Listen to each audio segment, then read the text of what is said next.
Buletin 1.35 Disember bersama saya Syafiq Anan, tajuk utama hari ini. Had pelabuhan di Johor Bahru, sempadan perairan Malaysia dan Singapura akan diukur semula. Juga Tan Sri Zulkifli Ahmad beri keterangan di Ibu Pejabat SPRM.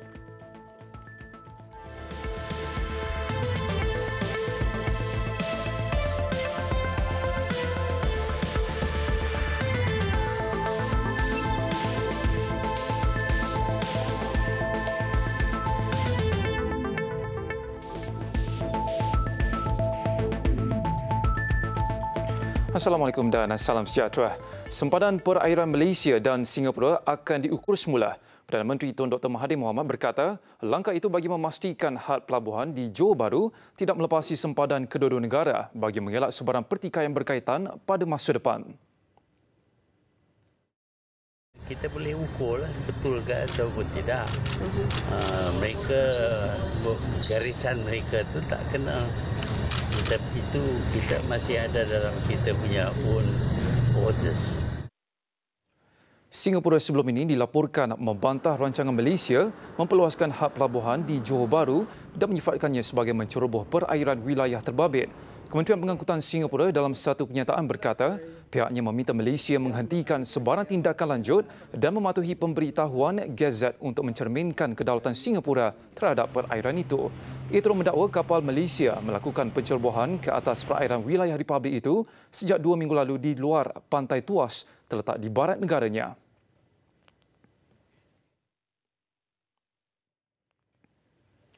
Bekas Ketua Pesuruhjaya Suruhanjaya Pencegahan Rasuah Malaysia SPRM Tan Sri Zulkifli Ahmad hadir memberi keterangan di Ibu Pejabat SPRM pagi tadi. Ia bagi memberi keterangan berhubung siasatan laporan audit One Malaysia Development Berhad 1MDB.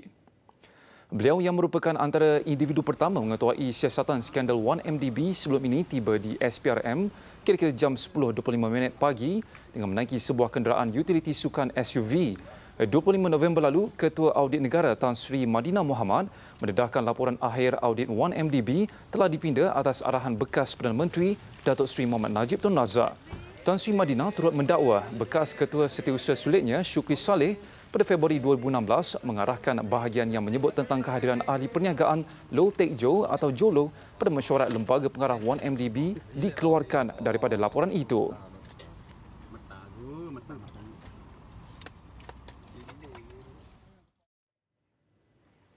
Kita beralih ke laporan Dewan Rakyat. Untuk perkembangannya, kita akan bersama dengan wartawan Juliana Syarin di Parlimen. Baiklah Juliana, apakah yang boleh anda kongsikan dan menariknya pada sidang Dewan Rakyat pagi tadi? Silakan.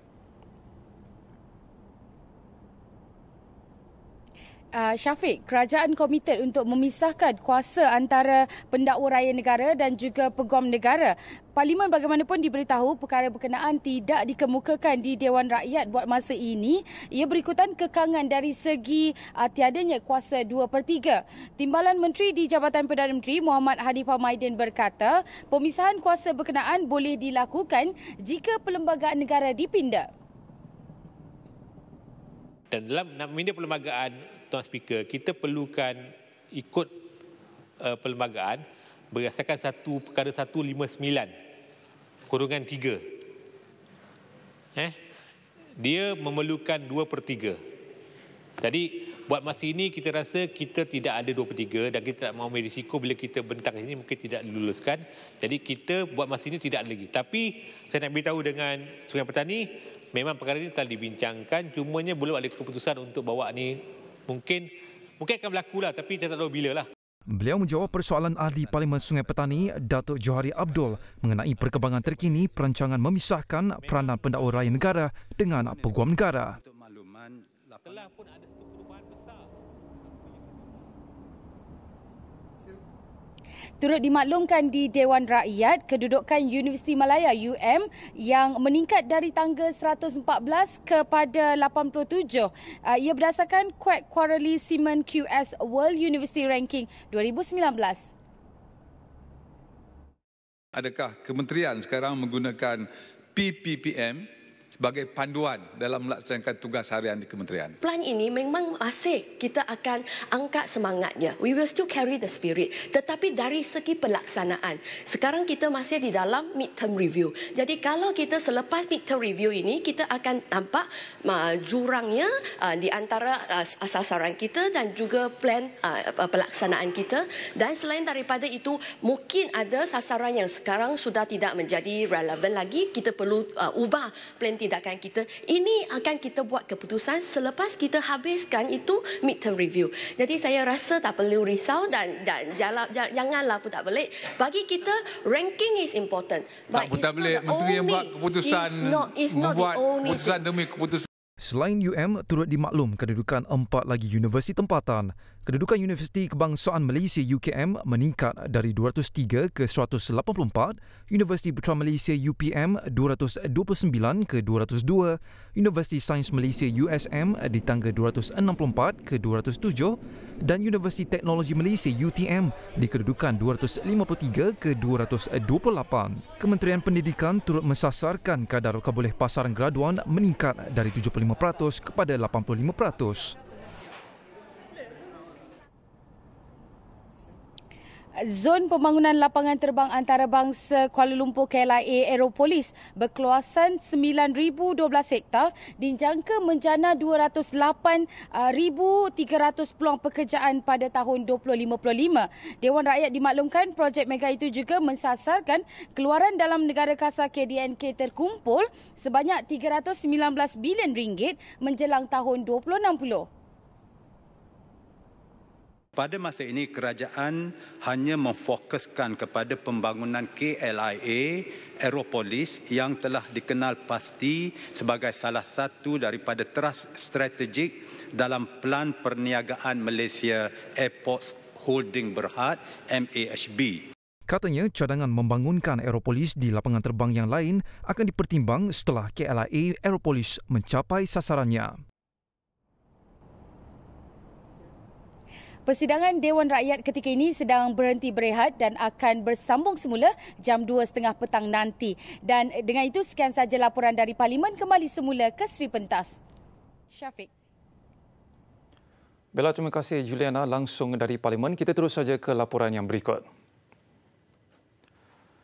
Perdana Menteri Tun Dr. Mahathir Mohamad hari ini memberi jaminan kerajaan akan meneliti punca 52 kaki tangan kerajaan yang mengikuti kursus khas pegawai tadbir dan diplomatik PTD digugurkan daripada program itu. Katanya ia bagi memastikan tindakan itu bukan disebabkan langkah penjimatan kos yang dilaksanakan kerajaan ketika ini.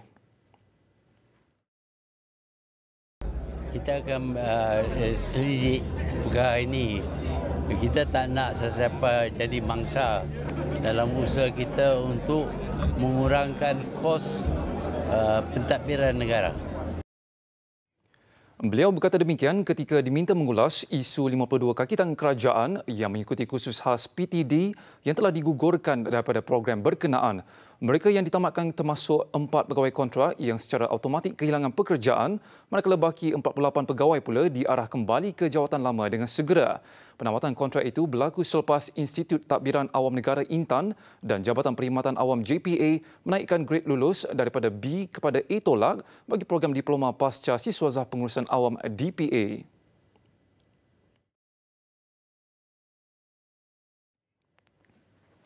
Timbalan Perdana Menteri Datuk Seri Dr. Wan Azizah Wan Ismail mengadakan lawatan rasmi ke United Kingdom bermula hari ini hingga Jumaat.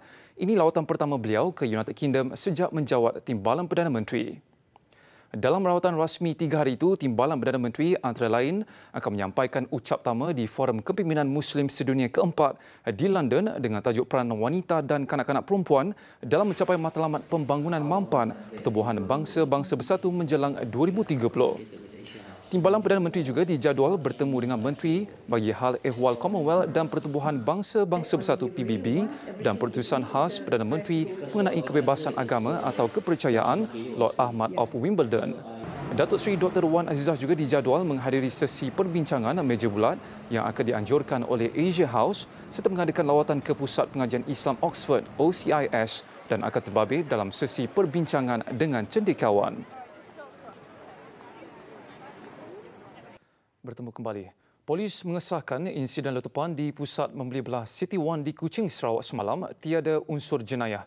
Berikutan itu, Timbalan Pesuruhjaya Polis Sarawak, Datuk Muhammad Zuraidi Ibrahim berkata, siasatan polis terhadap 3 mangsa yang maut juga menjurus kepada kematian mengejut. Tidak ada penglibatan militan yang dikatakan apabila berlakunya suatu letupan yang ini lebih pada kemalangan gas, letupan saluran gas yang berlaku lebih kurang jam 3.30 petang malam.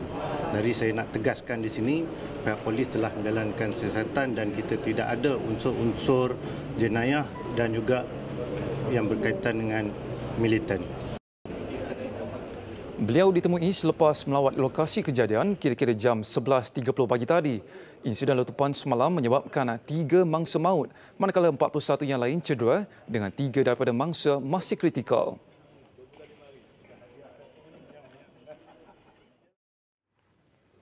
Dan untuk perkembangan terkini di lokasi kejadian di pusat beli belah City One Mega Mall, kita terus bersama dengan Adib Osman. Jadi Adib, difahamkan masih ramai pihak berkuasa di lokasi kejadian ketika ini.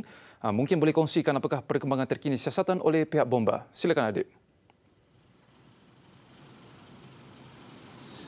Terima kasih Syafiq di Sri Pentas. Setakat ini pusat beli belah City One akan ditutup buat sementara waktu untuk kerja-kerja siasatan dan pembersihan kelak.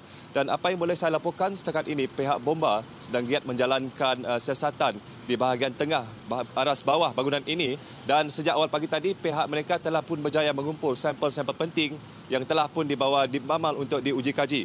Pada masa yang sama, pihak mereka turut menggerakkan unit K9 ataupun unit anjing pengesan untuk memastikan tiada bahan bukti penting tertinggal di lokasi. Baik Syafiq. Adakah pihak lain akan turut membantu dalam proses siasatan di lokasi kejadian?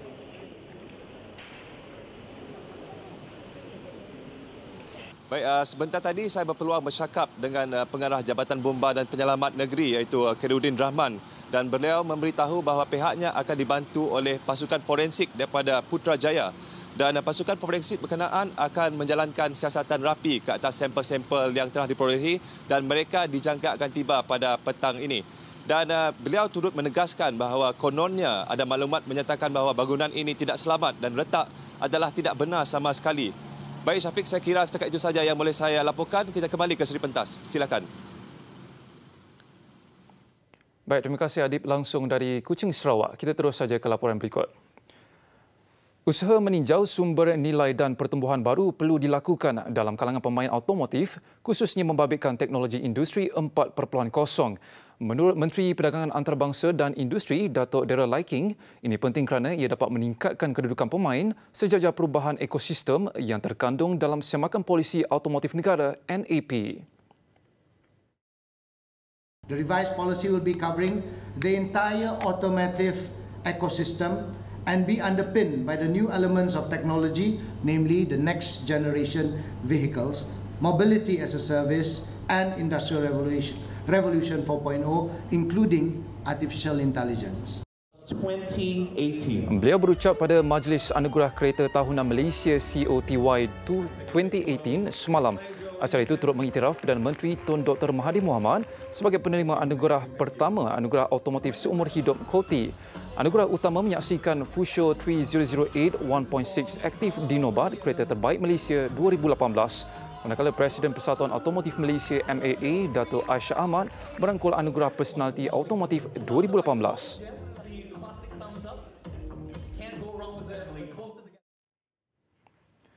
Bagi memperkasakan peranan Institut Automotif Malaysia MAI sejajar perkembangan pesat sektor automotif negara, MAI kini dijenamakan sebagai Institut Automotif, Robotik dan IoT Malaysia MARI. Ia berperanan sebagai penyelarasan dan pemikir utama bagi mempertingkatkan daya saing industri automotif tempatan. MARI itu sendiri ialah Malaysia Automotif. Jangan salah sangka, kita masih lagi memberi fokus kepada sektor otomotif, masih ada lagi Malaysia Automotifnya, tetapi ditambah dengan robotics dan juga IoT. Kerana apa? Kerana di masa yang akan datang, bahkan sekarang pun kereta kenderaan beralih menjadi kenderaan yang lebih pintar dan ianya mengguna pakai teknologi IoT, sensor. Antara penyelidikan yang dibuat membabitkan sistem bantuan pemanduan terkini, sistem pengurusan pemanduan, teknologi kamera dan sebagainya yang terdapat dalam kereta moden. MARI juga berperanan mewujudkan wang perniagaan dan peluang pekerjaan baru menerusi mobiliti yang terhubung. Datuk Madani ditemui pada Majlis Anugerah Kereta Tahunan Malaysia KOTI 2018 semalam.